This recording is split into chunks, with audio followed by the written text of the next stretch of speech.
Everyone welcome back. শিক্ষার্থী বন্ধুরা, এখানে গুণের নামতার এই টেবিলটি যদি তোমরা আয়ত্ত করতে পারো তো যে কোনো ধরনের গুণ বা ভাগ তোমার কাছে সমাধান করা অত্যন্ত সহজ হবে। অর্থাৎ দেখো, এখানে এই যে বাম থেকে ডান দিকে যে সংখ্যাটি রয়েছে এটা হলো গুণক, এবং উপর থেকে নিচে যে সংখ্যাটি রয়েছে সেটা হলো গুণ্য। অর্থাৎ এই যে গুণ্য আর এই গুণ্য এবং গুণক, এই দুটো গুণ করলে এখানে গুণফল পাওয়া যাবে।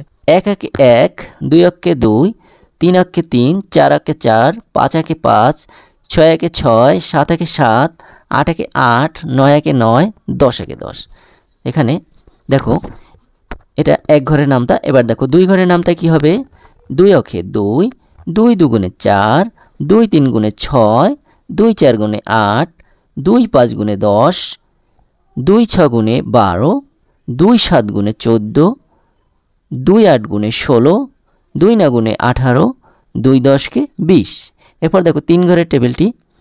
3 একে 3, 3 দুগুণে 6, 3 3 9, 3 4 12, 3 5 15, 3 6 18, 3 7 21, 3 8 24, 3 9 27, 3 10 কে 30।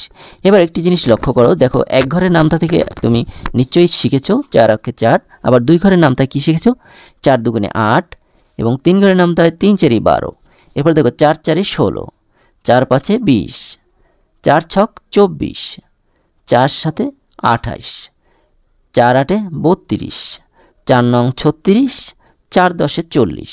এবার দেখো পাঁচ ঘরের নামতায় প্রথমে এক ঘরে শিখেছো 5 অক্ষে 5, দেখো 5 দুগুণে 10, দুই ঘরে শিখেছো 10, 5 দুগুণে 10। এরপর তিন ঘরে শিখেছো 3 5 15, এবং চার ঘরে শিখেছো 4 5 20। এবার 5 5 কত? 25, 5 6 30, 5 7 35, 5 8 40, 5 9 45, 5 10 50। এরপর দেখো ছয় ঘরের নামটা যদি লক্ষ্য করো, 6 একে 6, 6 দুগুণে 12, দেখো তিন ঘরে 3 6 18, চার ঘরে 4 6 24, তারপর 5 ঘরে 5 6 30, এরপর দেখো 6 6 36, 6 7 42, 6 8 48, 6 9 54, 6 10 কে 60। এবার দেখো সাত ঘরে, দেখো 1 থেকে 6 ঘর পর্যন্ত তোমার যদি মুখস্থ হয়ে যায়, এখানে সাত ঘরে দেখো 7 একে 7, এক ঘরের থেকে পাওয়া, 7 দুগুণে 14, দুই ঘর থেকে পাওয়া, তিন ঘর থেকে 3 7 21, এবং 4 ঘর থেকে 4 7 28, 5 ঘর থেকে 5 7 35, 6 ঘর থেকে 6 7 42। এবার দেখো 7 7 49, 7 8 56, 7 9 63, 7 10 70। এরপর দেখো 8 ঘরের ক্ষেত্রে কিন্তু দেখো এক ঘর থেকে 7 ঘর পর্যন্ত তোমরা 8 ঘরের নামটা 1 থেকে 7 পর্যন্ত পারবে। দেখো 8 অক্ষে 8, 8 দুগুণে 14, সরি 8 অক্ষে 8, 8 অক্ষে 8, 8 দুগুণে 16, 3 8 24। এরপর দেখো 4 8 32, 5 8 40, 6 8 48, 7 8 56। এখানে দেখো 8 থেকে এখানে এক ঘর থেকে 8 ঘর পর্যন্ত 7 ঘর পর্যন্ত যে সংখ্যাগুলো, এগুলো কিন্তু আগেরই তোমার জানা। এরপর দেখো 8 8 64, 8 9 72, 8 10 কে 80। এরপর দেখো 9 ঘরের ক্ষেত্রে কিন্তু 8 ঘর পর্যন্ত যে নামটা মুখস্থ করেছো সেটা কিন্তু আগে থেকেই তোমাদের জানা। তাহলে 9 একে 9, এক ঘর থেকে, দুই ঘর থেকে 9 দুগুণে 18, তিন ঘর থেকে 3 9 27, চার ঘর থেকে 4 9 36, 5 ঘর থেকে 5 9 45, এরপর 6 ঘর থেকে 6 9 54, 7 ঘর থেকে 7 9 63, 8 ঘর থেকে 8 9 72। এরপর দেখো 9 9 81, 9 10 90। এরপর 10 ঘরে 10 একে 10, 10 দুগুণে 20, 3 10 30, 4 10 40, 5 10 50, 6 10 60, 7 10 70, 8 10 80, 9 10 90, 10 10 100। এবার দেখো তোমাদের 1 থেকে 5 ঘর যদি মোটামুটি মুখস্থ থাকে, এরপর কিন্তু আস্তে আস্তে দেখবে যে এখানে 1 থেকে 5 ঘর পর্যন্ত যে নামটা মুখস্থ করা আছে, দেখো 5 6 30 পর্যন্ত কিন্তু তোমার জানা। এরপর আস্তে আস্তে দেখো যত উপরে উঠবে নামটার তোমার এগুলো কিন্তু জানা, ম্যাক্সিমাম ক্ষেত্রে জানা। কিন্তু বন্ধুরা, এই ভিডিওটি ভালো লাগলে অবশ্যই একটি লাইক দিবেন, এবং চ্যানেলে নতুন হয়ে থাকলে অবশ্যই চ্যানেলটি সাবস্ক্রাইব করে পাশে থাকা বেল বাটনে ক্লিক করে রাখবে।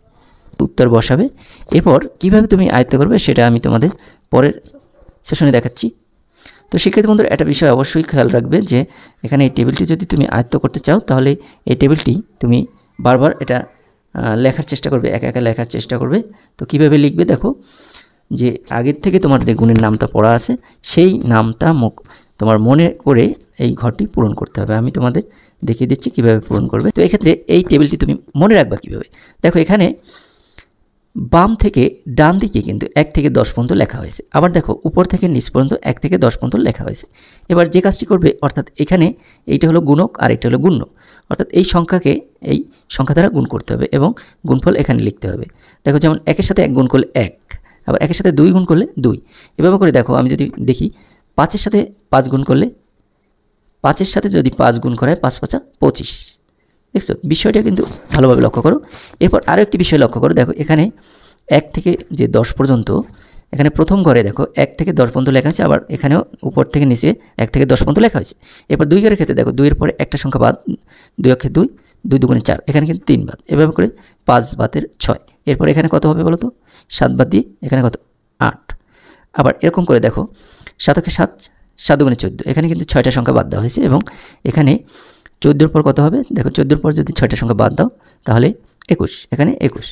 এভাবে দেখো প্রত্যেকটি ঘর যদি লক্ষ্য করো, এভাবে করে সমাধান করা যাবে। আর এক্ষেত্রে তোমরা এখানে গুণ্য আর গুণক গুণ করলে এখানে সংখ্যাটি পেয়ে যাবে। যেমন প্রথম এই যে এই ঘরটি, এটা লক্ষ্য করো, এখানে 3 আর এখানে দেখো গুণক আছে 7, গুণ্য 3 গুণক 7, তাহলে এই 3 আর 7-এর সাথে গুণ করলে হয় 3 7 দেখো 21, এখানে কত হবে 21।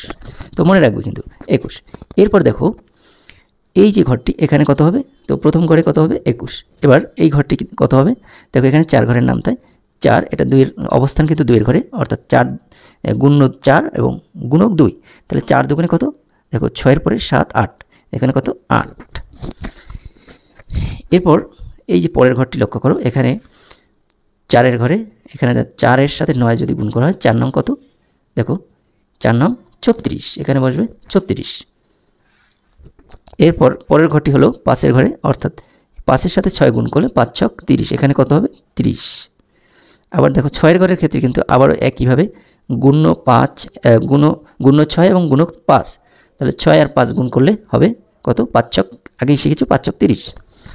এরপর দেখো 7-এর ঘরে, এখানে 7 দুগুণে 14, এখানে তো 3-এর ঘরে আছে, তাহলে গুণ্য 7 আর গুণক 3 হলে 3 7 21। এর আগেই কিন্তু তুমি মনে করেছো যে 21 কিন্তু আগেই শিখেছো, অর্থাৎ 3 7 21, এটা আগেই তোমরা শিখেছো। এরপর দেখো 8-এর ঘরের ক্ষেত্রে 8-এর সাথে এখানে ফাঁকা ঘর আছে 6, তাহলে 6 8 কত 48, এখানে তুমি আগে থেকেই শিখেছো। দেখো 6 8 48 কিন্তু এখানেই শিখেছো। এরপর দেখো এরপর 9-এর ঘরে, 9-এর সাথে 9 গুণ করলে 9 9 81, এখানে হবে 81। আবার দেখো 10-এর ঘরে রয়েছে, এটা কিন্তু অত্যন্ত ইজির ব্যাপার, অর্থাৎ 10-এর সাথে 8 গুণ করলে 8 10 = 80। তো এভাবে করে টেবিলটি যে খালি ঘরটি পূরণ করবে, অর্থাৎ খালি ঘর